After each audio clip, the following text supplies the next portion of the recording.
Tell us about your new racing team this year. I'm really excited this year. We're running with Chip Ganassi Racing and Sam Schmidt. Chip Ganassi Racing's won the last two IndyCar championships with Dario Franchitti and Scott Dixon. They've won two Indy 500s in the last few years, and it's just so exciting to go into this race with a race car that's going to have a chance to run at the front. What's new about your car? Well, it's still going to have Herbalife on it, still white, hopefully just a little bit faster, and that's what we want. You know, racing's a team sport. You've got to have the equipment, you've got to have fast pit stops, and I've got to do the job in the race car. But hopefully this year we're driving a rocket ship. You don't usually think of race car drivers as athletes, but you have to be in pretty good shape to do what you do.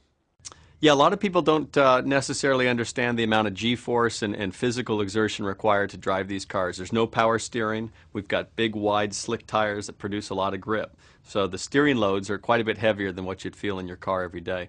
In addition to that, we make a lot of downforce. So the wings on our cars, front and back, drive the car down into the ground. As it does that, that means we can go around the corners a lot faster. And as we go around the corners faster, that means our body, instead of 1 G when I'm standing here, it feels like 4 Gs. So if I'm 170 pounds, multiply times 4, that's what it feels like in the corners with your body pressing against the car. So it's quite a workout. So what's your training regimen? I do all kinds of things. I have a list actually on my my cell phone of all my daily workout options because I like to mix it up. I've been training, you know, for a long time for racing, so I don't like to get bored. So that includes mountain biking, road biking, swimming, boxing, weight training, running. I'm on a racing simulator. There's a whole bunch of things that I can choose from on my menu, and the idea is to try to do things that tire you out but still challenge your mind. A lot of people wonder whether the Indy 500 is really a green event since it's all about car racing. Can you talk about that a bit?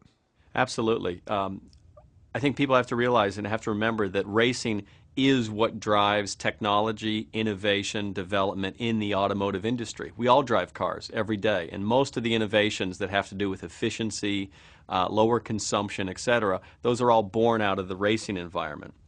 And in IndyCar racing, in the Indy 500, we're actually burning a totally sustainable fuel, ethanol, and it's actually produced from sugarcane.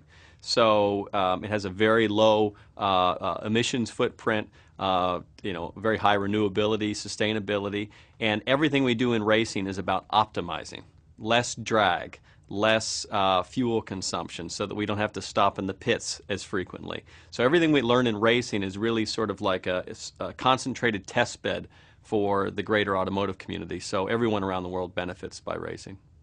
Is there a designation behind the number of your car? The number 99? It's just historically the team I'm driving for, Sam Schmidt, Ganassi, that's the number that they've run. It also happens to be my grandmother's 99th birthday this year, the lovely Duchess, and so we're trying to combine the two.